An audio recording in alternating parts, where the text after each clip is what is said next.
छोड़ो। बेटी विदा करना बड़ा कठिन है। जिसने बेटी विदा करी होगी वो जानता हो।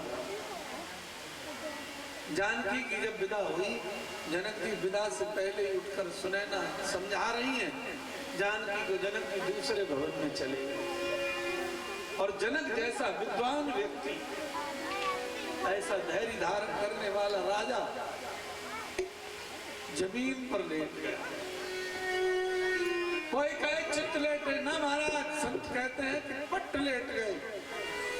पृथ्वी को पकड़ लिया और धरती को पकड़ करके रो करके मानो कह रहे हो तुझसे ही तो मैंने जानकी पाई है, तू जाने मत दे, आज पकड़। सेवकों ने जाकर उठाया। अरे महाराज, बेटी तो पराया धन होती है, हा? कोई ऐसा है जिसकी बेटी विदा ना हुई हो? तुम भी इतने विद्वान होकर के ऐसी बात कर रहे हो। महाराज जनक ने हाथ जोड़ लिए, मुझे मत ले चलो, मैं सीता को विदा नहीं करता। क्यों? अरे मैंने सीता को उंगली पकड़ करके चलना सिखाया।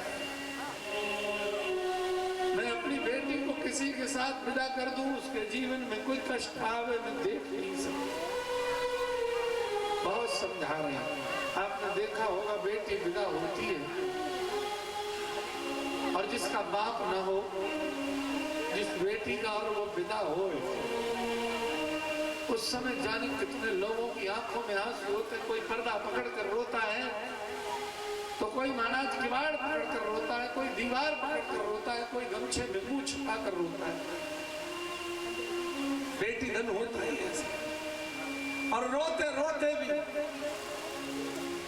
विदा करते करते लोग कहते हैं आज बाप होता तो जाने क्या क्या करता है।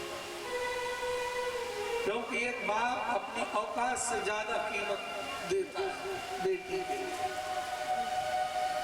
उस पिता से पूछना जिसने अपनी बेटी के लिए बहुत कुछ दिया हो और उसके बाद उसकी बेटी लौट कर घर आ गई, या तो लड़कर या फिर विधवा होकर। उस बाप के सीने से पूछना उसकी क्या दशा होती है।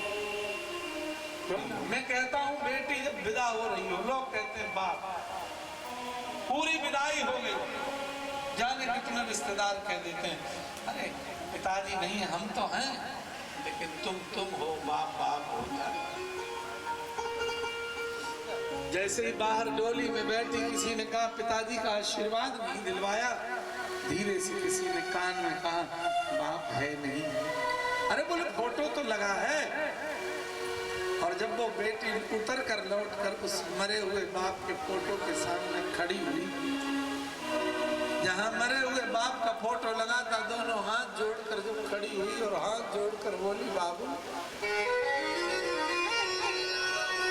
जा रही हूं तुम्हारे घर से, आज इतने दिन की सेवा मैंने तुम्हारी की, अब आज इस घर से विदाई है। तो सच कहते हैं, लोग कहते हैं पत्थर रोते हैं, हमारे बाप के फोटो से आंसू टपकने लगे। अगर कहीं प्रेम है तो बाप बेटी, जिन जिन के पिता हो माँ हो, जरा विचार करना, क्योंकि मायका माँ से नहीं बाप से होता है।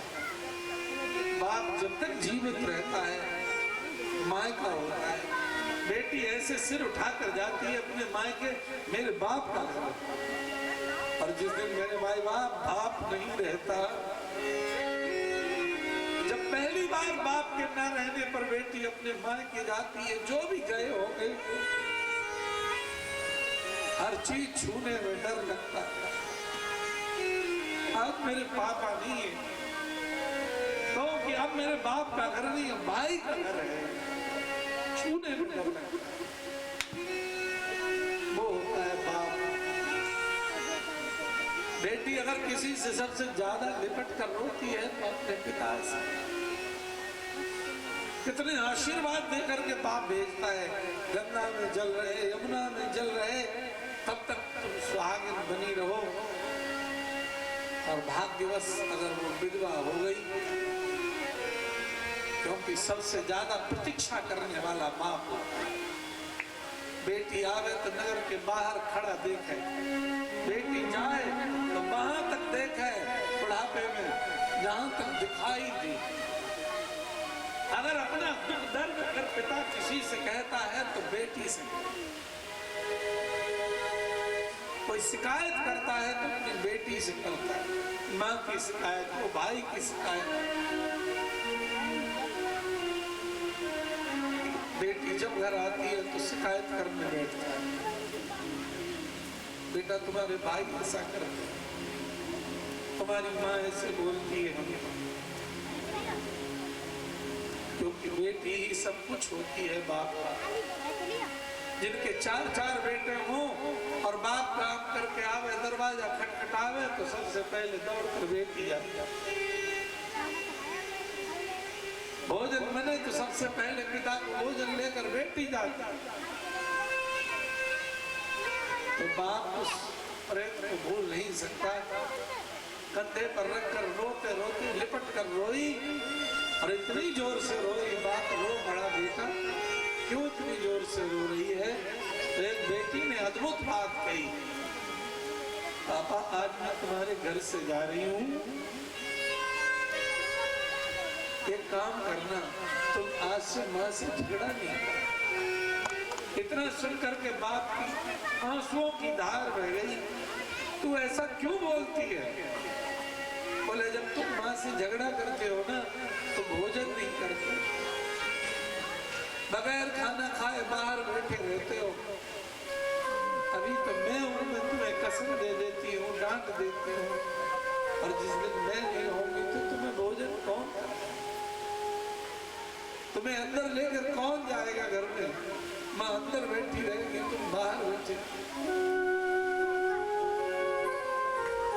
कोई भी बात हो, हजार गालियां पति दे दे, ससुर दे दे, कोई भी दे दे, सब बर्दाश्त कर लेती है। लेकिन अगर बाप के बारे में कोई बात कह दे, बस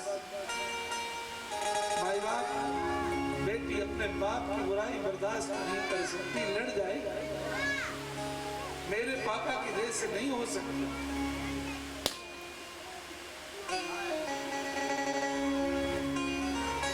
लोगों की तो छोड़ो, एक आदमी ऐसा रोता है जिसके लिए लोग कहते हैं तू क्यों रो रहा है? सोचा भी नहीं।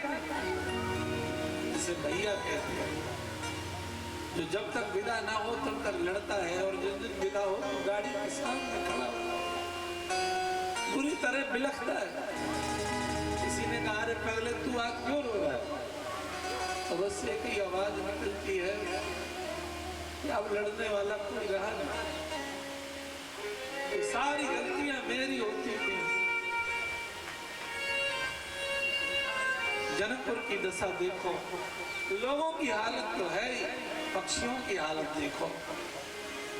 एक तोता एक मैना पाल रखे थे, दोनों चिल्ला रहे हैं पिंजड़े में, सिया सिया।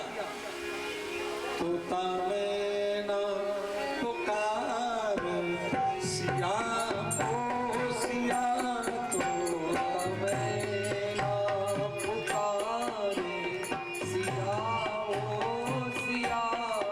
बंद पिंजड़े में खाए हमें है किया, बंद पिंजड़े में काहे हमें है किया। हमको ले चल तू संग में अवध की गली, हमको ले चल तू संग में अवध की गली। आज की जनक की अवध को चली, आज की जनक की अवध को चली।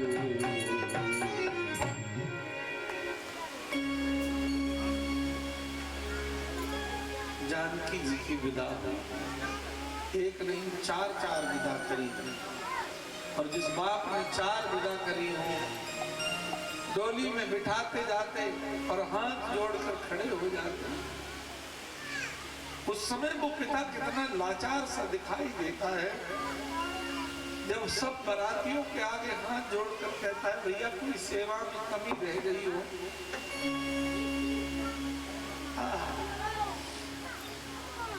जनक जी ने राम जी के आगे हाथ जोड़े, राम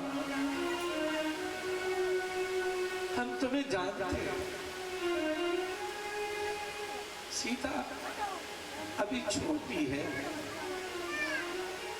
और अगर कोई गलती इससे हो जाए तो उसके लिए तुम क्षमा कर देना। महाराज दशरथ के आगे आकर के जैसे हाथ जोड़कर पांव की तरफ बढ़े, दशरथ जी ने हृदय से लगा लिया, क्या कर रहे हो महाराज, आपने तो दिया है और देने वाले का हाथ ऊपर रहता है, लेने वाले का नीचे रहता है। देने वाले का हाथ नीचे नहीं होता, आप हमारे चरणों में न गिरिए।